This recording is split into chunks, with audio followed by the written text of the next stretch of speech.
Good morning, my name is Lady Artea. I am going to tell about making a presentation about my best friend. She is my best friend. Her name is Iris Morel. When we were children, we shared a lot.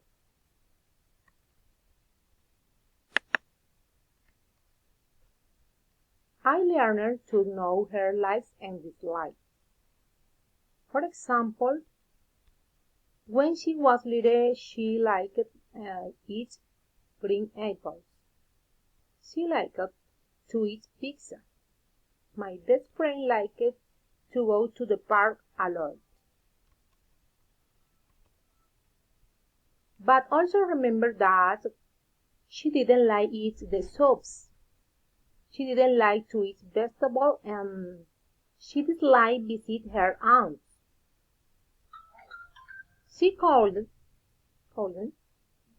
watch horror movies because couldn't sleep. She couldn't ride a bike that was terrible.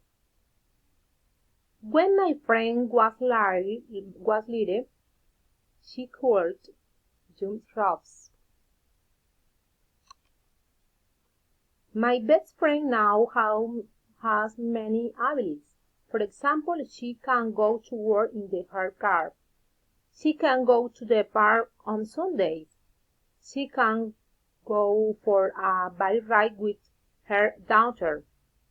She can watch horror movies. My best friend is 40 years old. At 40 years old, she likes soaps, she likes vegetables, she loves life. She is lovely. Thank you.